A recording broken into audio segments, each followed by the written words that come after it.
I'm now going to introduce the first branch that is led by Dr. John Grainger. He's leading the barrier immunology.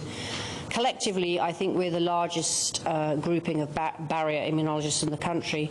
It's not fair to say anymore that John is an early career fellow, because he's had an exponential trajectory in his career. And he is indeed the first ever recipient of a £2.5 million Senior Kennedy Trust Fellow. And so we're delighted to have him as leader of this barrier immunology branch. So, John Grainger.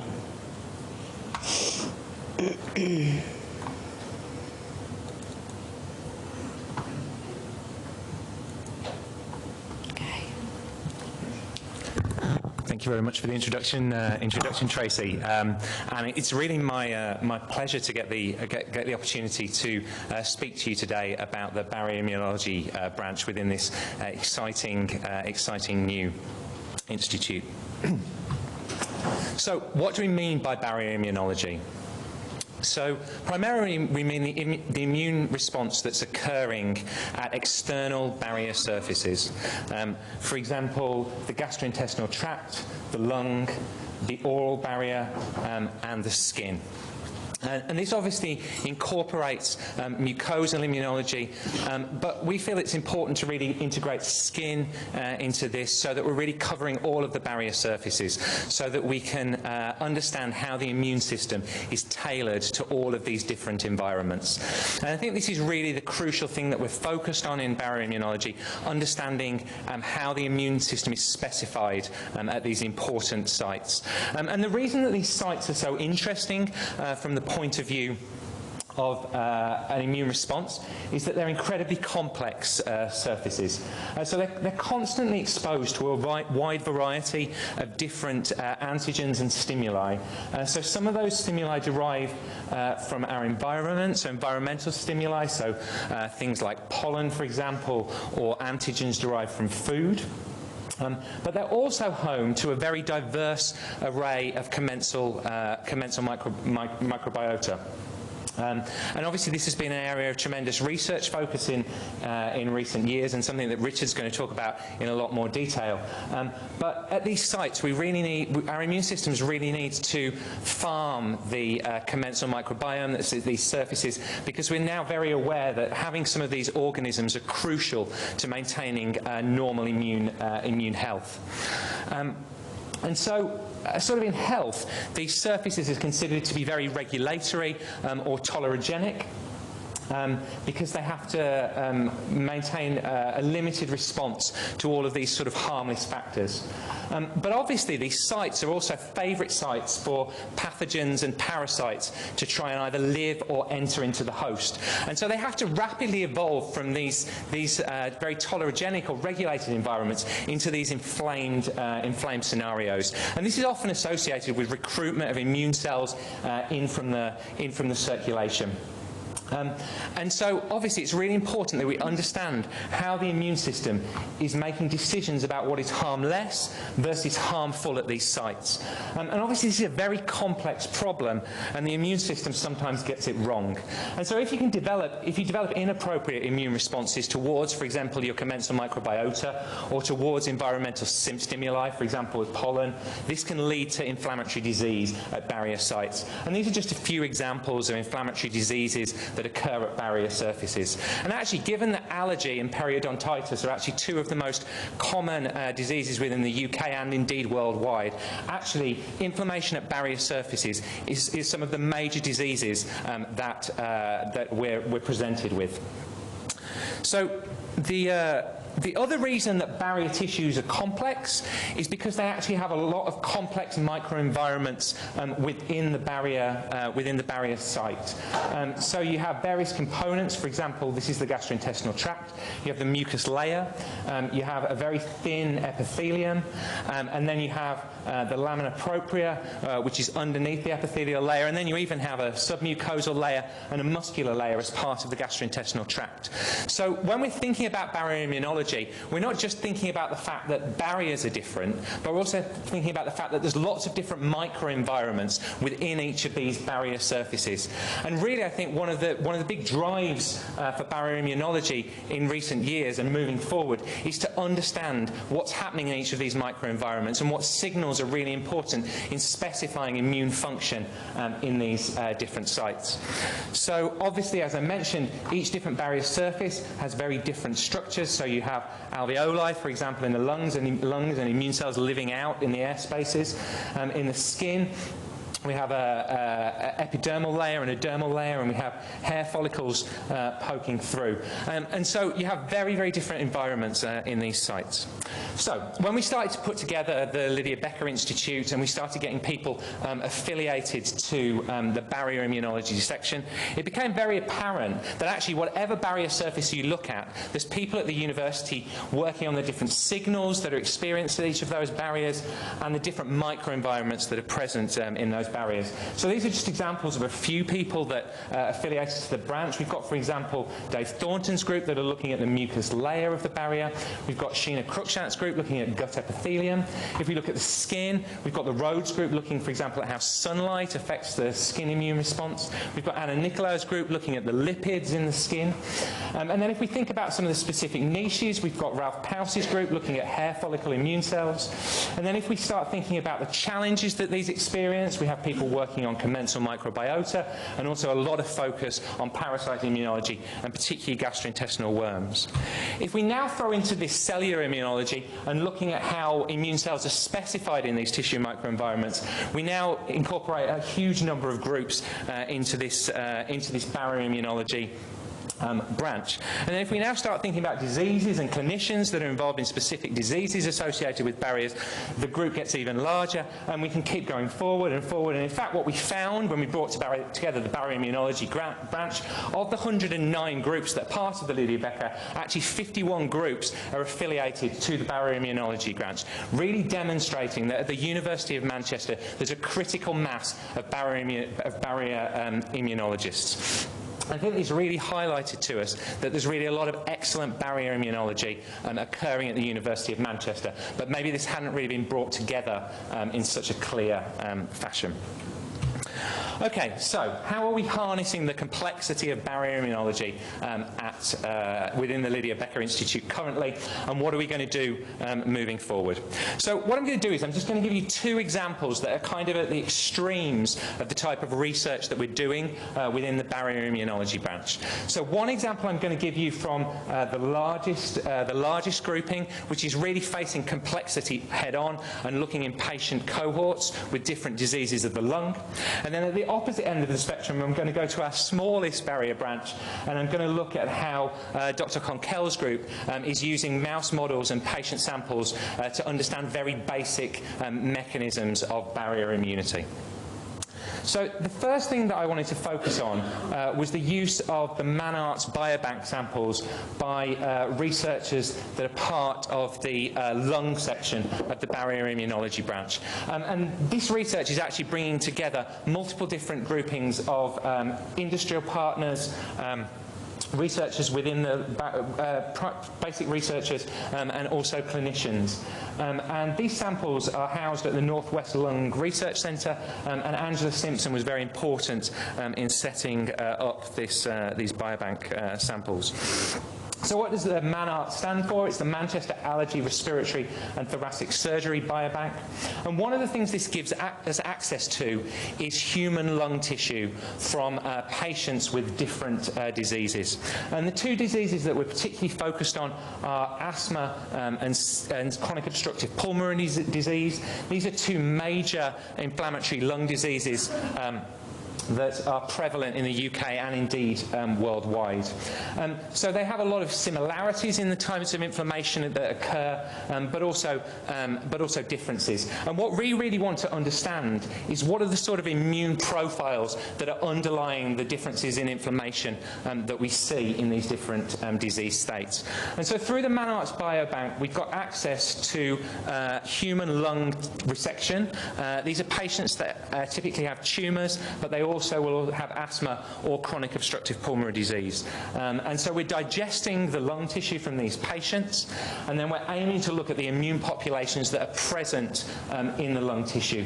And particularly, we're very interested in innate sensor cells, so things like resident macrophages and dendritic cells, and then also recruited effector populations like neutrophils, T cells, and innate lymphoid cells, which are actually present in both groups, and trying to understand whether we can identify different subpopulations of immune cells that are important in various different, that are associated with various different lung disease profiles, and then using these profiles to maybe generate new hypotheses as to the mechanisms that are underlying these inflammatory diseases. And a lot of what we understand regarding these inflammatory diseases has come from mouse models, and obviously these are very important to inform basic understanding of immune processes, but this gives us an opportunity to study these networks in human diseased tissue. So I just wanted to give you a little bit of a taster of what we're doing to study these samples. So the main thing that we're focused on doing is using multicolour flow cytometry and high-dimensional techniques like CyTOF to really characterise the immune profile. So I just wanted to show you one example of what we're doing using conventional flow cytometry. This panel was designed by Matt Hepworth, whose group is focused on innate lymphoid cells. And so we're able to digest the lung tissue and then use a variety of markers to identify different innate lymphoid cell subsets. And each of these innate lymphoid cell subsets might have different roles in inflammation. And so we can use this to really get down to a very good resolution of the specific lymphoid cell subsets that are present in this tissue microenvironment. At the other end of the kind of profiling of this, we're using novel, unbiased computational approaches to try and reduce all of this complexity regarding the various different markers that we use to look at the immune system and the different phenotypes and characteristics that these immune cells can take. And so this is just using VISNI, which is an approach where we can reduce maybe 18 plus different parameters down into a single image to allow us to look in an unbiased fashion at all of the different immune cell populations. And what you can see here, for example, is this: if we look in the blood, there's a lack of this particular population of dendritic cells here, but in the lung you can see that you have these dendritic cells, and we can look at the surface marker expression of different markers on these populations. So I just wanted to highlight that we're using very different approaches to look at this data. But what we come up with from this is we can start to identify patterns that are potentially emerging in different human disease states. So really facing the complexity head on. So this is just a little bit of the data that's coming out of this study. Obviously, this is a work in progress and it's going to take many years to really, I think, reveal some novel mechanisms. But it's a fantastic approach, I think. So, for example, we're identifying that innate lymphoid cells are increased typically in smoking and in chronic obstructive pulmonary disease, whereas maybe certain subsets of dendritic cells, CD141 positive dendritic cells, are reduced in smoking. So this is just to give you an idea of the kind of data that we can get out of this. Okay, so now I wanted to go to the opposite end and look at what's happening in our basic mouse models. So as I mentioned, the oral barrier section is probably the smallest section within the barrier immunology branch. And this isn't just reflective of oral immunology at the University of Manchester. I think this is really internationally reflective of oral immunology. We really have a very poor understanding of what's happening regarding the immune system at this barrier. And I think this is actually a major oversight because actually over 50% of the global population is affected with some level of periodontal disease. It commonly occurs with aging of the oral barrier, and that makes it the most common inflammatory disease of humans. And although you might just think, oh, this is a bit of inflammation of the oral cavity, actually oral inflammation is a risk factor for a plethora of other systemic inflammatory conditions. For example, cardiovascular diseases, cerebrovascular diseases, and also rheumatoid arthritis. And so I think it's really crucial that we do understand how the immune response develops at the oral barrier. So what happens in periodontitis is you get a dysbiosis of the microbiome of the mouth, and this leads to inflammation in the junctions between the teeth and the oral barrier itself, so the gingiva. And ultimately, this can lead to very severe inflammation and eventually bone loss. And this is driven by a cytokine called IL-17, and a major immune cell that produces IL-17 are T helper 17 cells. And so what's been known by looking at other barriers, and this is why I think it's important we look across different barriers, is that Th17s at other barrier sites are induced by the commensal microbiome. And so there's an assumption that this same thing probably occurs in the oral cavity. So Joanne Conkell's group decided to address this question. And so the first thing they investigated was, as has been reported in humans, do IL-17 cells increase as we age? And so they used mouse models to do this, and they just looked in mice that were 8 weeks old and then looked over time up to 24 weeks old. And what you see over this time course is you do get increases in Th17 cells at the oral barrier.